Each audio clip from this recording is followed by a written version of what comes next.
So hello and welcome back to the chapter 9th of NISM equity derivatives exam जो है accounting and taxation. जी हाँ, आज के इस चैप्टर में हम डिटेल में जानेंगे कि FNO से आप जो भी इनकम कमाते हो वो किस तरह टैक्सेबल है। सो इस वीडियो में एंड तक बने रहना, क्योंकि अगर एक भी चीज मिस हो गई तो आपको आगे जाके बहुत ही ज्यादा तकलीफ दे सकती है, क्योंकि इसमें हम STT चार्जेस के बारे में जानेंगे जो बहुत ही ज्यादा इंपॉर्टेंट कंसेप्ट है। So let's get started with today's chapter 9 जो है अकाउंटिंग एंड टैक्सेशन।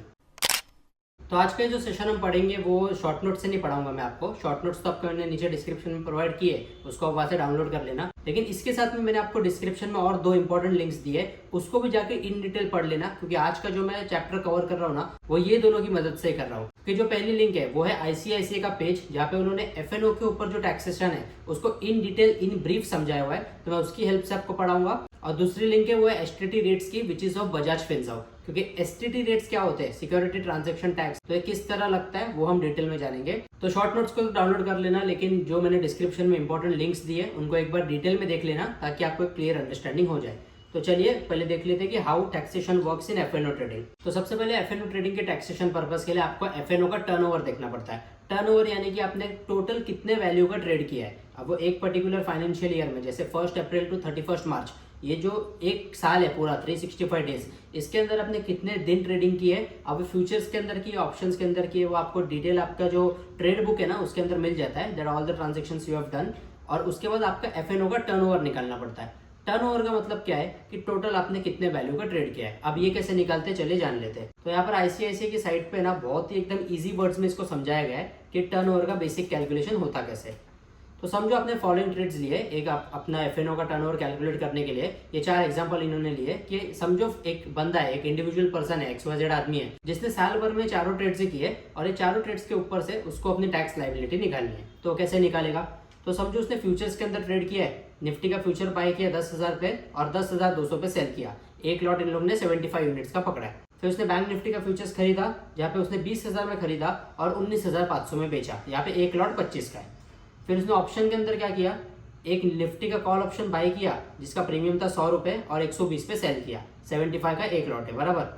और यहाँ पर उसने निफ्टी का एक पुट ऑप्शन भी सेल किया जो 80 रुपीज का था, और फिर लेटर डेट पे उसको 60 रुपए पे बाय कर लिया। क्योंकि हम सब जानते हैं जब आप ऑप्शन को सेल करते हो तो आप पहले उसको बेच देते हो, बाद में उसको खरीदते हो। तो यहाँ पे उसने 80 पे बेचा और 60 में खरीदा, यानी कि ज्यादा भाव में पहले बेच दिया और कम भाव में बाद में खरीद लिया। तो दोनों के बीच में जो डिफरेंस है यानी कि 20 रुपए का, वो उसका नेट प्रॉफिट है। तो ये चारों ट्रांजेक्शन इसने इन टोटल किया।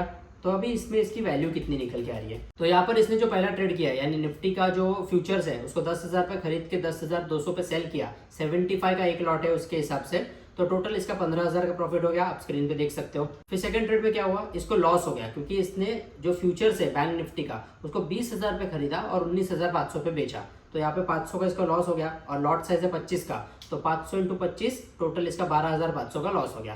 यानी पहले ट्रेड में प्रॉफिट हुआ 15,000, दूसरे ट्रेड में लॉस हुआ 12,500। अब तीसरे ट्रेड में क्या हुआ, ये ट्रेड इसने ऑप्शंस के अंदर किया। निफ्टी का कॉल ऑप्शन बाय किया था जिसमें इसने 100 में खरीदा, 120 पे बेचा, तो 20 रुपए का प्रॉफिट किया। 75 का लॉट है तो टोटल प्रॉफिट किया 1,500 रुपए का। और निफ्टी के पुट ऑप्शन में क्या किया, इसने पुट ऑप्शन में सेल किया था, तो 80 में सेल किया और 60 में खरीदा, तो यहाँ पे भी 20 रुपए का प्रॉफिट हो गया। और इसका लॉट साइज कितना है 75 का, तो यहाँ पे इसको 1,500 का प्रॉफिट हो गया। यानी पहले ट्रेड में 15,000 का प्रॉफिट, दूसरे ट्रेड में 12,500 का लॉस और तीसरे और चौथे ट्रेड में 1,500 का प्रॉफिट। तो अब इसके बाद इसकी टोटल टर्नओवर वैल्यू हम कैसे निकालते चलिए देख लेते हैं। तो टर्नओवर वैल्यू के लिए एक बहुत ही इंपॉर्टेंट इधर डिफरेंशिएशन का पॉइंट है, वो ये याद रखो कि जब भी आप टर्नओवर वैल्यू निकालोगे ना तो फ्यूचर्स के अंदर निकाल रहे हो तो सिर्फ जो प्रॉफिट और लॉस किया है वो दोनों को ऐड करना होता है। जैसे इस बंदे ने हमारे एग्जांपल में क्या किया, जो फ्यूचर्स के अंदर ट्रेड किया, 2 टाइप के ट्रेड थे, एक था निफ्टी के अंदर, एक था बैंक निफ्टी के अंदर। निफ्टी के अंदर इसने 15,000 का प्रॉफिट किया, बैंक निफ्टी में 12,500 का लॉस किया। लेकिन जब आप टर्नओवर वैल्यू निकालते हो ना तो ऐसा नहीं कि ये 15,000 में से 12,500 माइनस हो जाएगा, जी नहीं। भले इसमें इसने 12,500 का लॉस किया है बैंक निफ्टी के अंदर, तो भी फ्यूचर्स का टर्नओवर वैल्यू निकालने के टाइम ये दोनों वैल्यूज को ऐड किया जाएगा। और इसलिए फ्यूचर ट्रेडिंग के अंदर इस बंदे का टोटल टर्नओवर वैल्यू कितना हो जाता है, 15,000 प्लस 12,500, जो कि हो जाता है 27,500, यानी कि 27,500 ये इस बंदे का टोटल टर्नओवर है फॉर फ्यूचर्स ट्रेडिंग।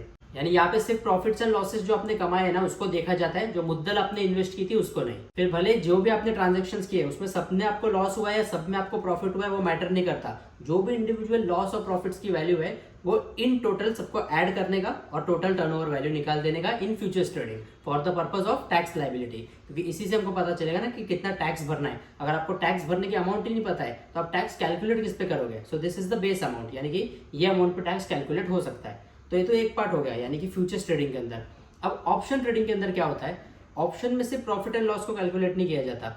ऑप्शंस में यही देखा जाएगा कितना जो आपका कॉन्ट्रैक्ट है उसकी जो नेट वैल्यू है वो कितनी आपको रिसीव हुई है। जैसे कि हमारे केस में क्या किया बंदे ने, ऑप्शन ट्रेडिंग के अंदर निफ्टी का 100 रुपए पे खरीदा और 120 रुपए के प्रीमियम पे बेच दिया, यानी 20 रुपए का प्रीमियम कमाया, 75 का लॉट था, तो टोटल 1500 रुपए कमाए। लेकिन ये 1500 सिर्फ नहीं लिए जाएंगे, पूरी वैल्यू ली जाएगी, यानी कि उसने जो मुद्दल लगाई थी और जो उसका प्रॉफिट हुआ है। तो ये कैसे कैलकुलेट होगा, सीधा 75 इंटू 120 कर दो, यानी 120 पे इसने सेल किया और 75 का लॉट था, तो टोटल इसने 9000 रुपए इसको सेल करने के बाद मिले, तो वो 9000 पूरे कैलकुलेट होंगे। और दूसरे ट्रांजेक्शन में इसने क्या किया, वो सेलिंग का ट्रांजेक्शन था, जहाँ पे 80 रुपए पे इसने निफ्टी का पुट ऑप्शन को बेचा और फिर बाद में खरीदा 60 रुपए पे, तो 80 पे बेचा, यानी कि इसको तो 80 रुपए के हिसाब से पैसे मिले ना, तो 80 इंटू 75 होगा, जो वैल्यू आती है 6000 रुपए। यानी पहले ट्रांजेक्शन में 9000 का टर्नओवर, दूसरे ट्रांजेक्शन में 6000 का टर्नओवर, ये दोनों को ऐड करके टोटल ऑप्शंस का टर्नओवर इस बंदे का आ जाता है 15000 रुपए। तो फ्यूचर्स का टर्नओवर 27500, ऑप्शंस का टर्नओवर 15000। अब ये दोनों को ऐड करके इस बंदे का इस पर्टिकुलर असेसमेंट ईयर में, यानी कि जो भी इसका फाइनेंशियल ईयर है उसके अंदर इसका टोटल एफएन होगा, फ्यूचर्स एंड ऑप्शन ट्रेडिंग करने के लिए जो टोटल टर्नओवर है वो था 42500, जहाँ पे फ्यूचर्स के अंदर 27500 और ऑप्शंस के अंदर 15000। एक ही बेसिक डिफरेंस याद रखो, ये सबका टर्नओवर कैलकुलेट करने के टाइम अगर आप फ्यूचर्स का कर रहे हो तो फ्यूचर्स के अंदर टर्नओवर पर्पस के लिए सिर्फ प्रॉफिट एंड लॉसेस को ऐड किया जाता है, फिर भले वो सारे प्रॉफिट्स होने दो या सारे लॉसेस होने दो, उस जो अमाउंट्स उनको ऐड किया जाएगा और वो आपका टोटल टर्नओवर होगा। लेकिन in the case of options जो नेट प्रीमियम रिसीव्ड है वो देखा जाएगा।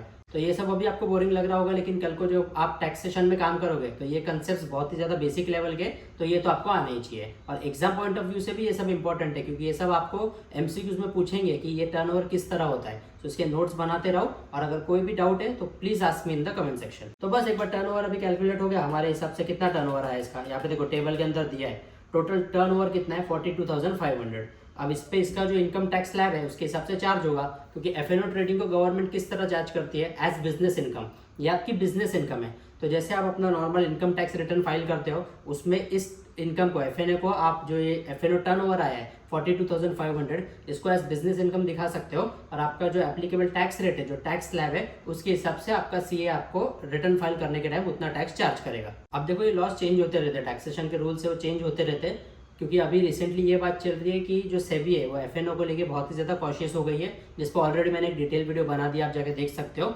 और सेबी के ऐसे प्लान्स चल रहे हैं कि वो एफएनओ इनकम को बिजनेस इनकम से हटाकर स्पेकुलेटिव इनकम में डाल देगी, और एक बार अगर स्पेकुलेटिव इनकम में चला गया तो यहाँ पे फिर आपको इसमें ये सब कैलकुलेट कुछ करना ही है, स्ट्रेट 30% टैक्स पे करना होगा। लेकिन ये अभी तक इम्प्लीमेंट नहीं हुआ है, फ्यूचर में हो सकता है। फिलहाल तो इसको एज अ बिजनेस इनकम में ट्रीट किया जाता है।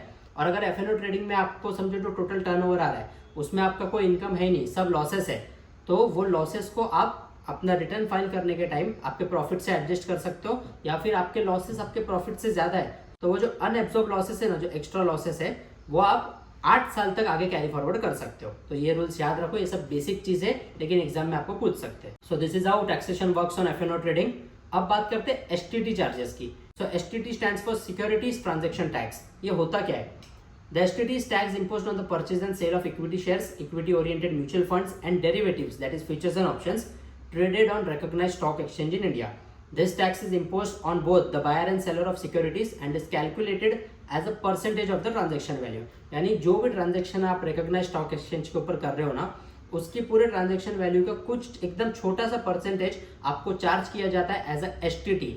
एसटीटी कुछ नहीं, एक रेवेन्यू का सोर्स है गवर्नमेंट के लिए, यानी वो बायर और सेलर जो भी मार्केट के अंदर ट्रेडिंग कर रहे हैं, जो भी बाय सेल कर रहे हैं, फिर वो इक्विटी के अंदर होने दो, इक्विटी ओरिएंटेड म्यूचुअल फंड के अंदर होने दो, या फिर डेरिवेटिव्स यानी कि फ्यूचर्स एंड ऑप्शंस में होने दो, यहाँ पे कोई भी बाइंग एंड सेलिंग का ट्रांजेक्शन हो रहा है तो उस हर ट्रांजेक्शन पे ट्रांजेक्शन वैल्यू का कुछ परसेंटेज हमें चार्ज किया जाता है as a STT, that is securities transaction tax.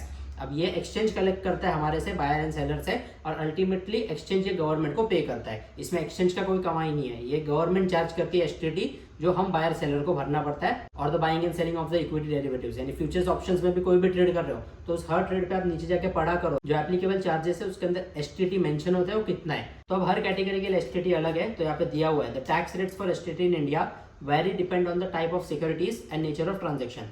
तो ये 4 टाइप के एसटीटी रेट्स बहुत ही ज्यादा इंपॉर्टेंट है, इसको आप डेफिनेटली यहाँ पे नोट डाउन कर लेना और एग्जाम के पहले पढ़ते जाना क्योंकि ये सब आ सकता है। तो अगर इक्विटी डिलीवरी आप ले रहे हो यानी कि नॉर्मल मार्केट में जाके इक्विटी का कोई भी शेयर खरीद रहे हो तो उस पूरे जो टर्नओवर रहेगा ना उस पर बायर और सेलर दोनों से 0.1% एसटीटी चार्ज किया जाता है। तो इक्विटी इंट्राडे में कितना है 0.025% on the selling side of the transaction, यानी जब ये ट्रांजेक्शन क्लोज होगा तो सेलिंग के ट्रांजेक्शन का जो भी वैल्यू होगा उस पर 0.025% एसटीटी चार्ज किया जाता है। यही अगर इक्विटी फ्यूचर्स में बात करो, आप फ्यूचर्स में ट्रेड कर रहे हो तो वहाँ पे 0.0125% चार्ज किया जाता है जो कि ट्रांजेक्शन कंप्लीट होने के बाद होगा, और इक्विटी ऑप्शंस में 0.0625% चार्ज किया जाता है। यानी ये सब देखो अभी नंबर्स है ना पॉइंट्स में 0.125, 0.0625, देन उसके बाद क्या है 0.0125, 0.025, 0.01। तो ये सब पॉइंट्स में याद रखो, इसलिए क्या बोल रहा हूँ ये चारों को अच्छे से लिख लो, स्क्रीनशॉट ले लो और डेफिनेटली एग्जाम के पहले अच्छे से एकदम काम माइंड से पढ़ते जाना कि इक्विटी डिलीवरी में एसटीटी कितना है 0.1%, इक्विटी इंट्राडे में कितना है 0.025%, इक्विटी फ्यूचर्स में 0.0125% और इक्विटी ऑप्शंस में कितना है 0.0625%। तो दैट्स ऑल, आज का सेशन यही रैप अप करते हैं। हमने टैक्सेशन किस तरह वर्क करता है इन एफएनओ ट्रेडिंग इनकम और एसटीटी चार्जेस किस तरह कैलकुलेट होते हैं और ये होते क्या है इसका डिटेल एलेबोरेशन देखा। बाकी इस वीडियो के रिलेटेड अगर आपके मन में कोई भी डाउट है so please ask me in the comment section, I will answer you. बाकी अब एक ही चैप्टर बचता है जो है चैप्टर 10, एक बार वो हो गया तो we will be completing the entire series of NISM और मॉक टेस्ट के वीडियोस उसके बाद आ जाएंगे।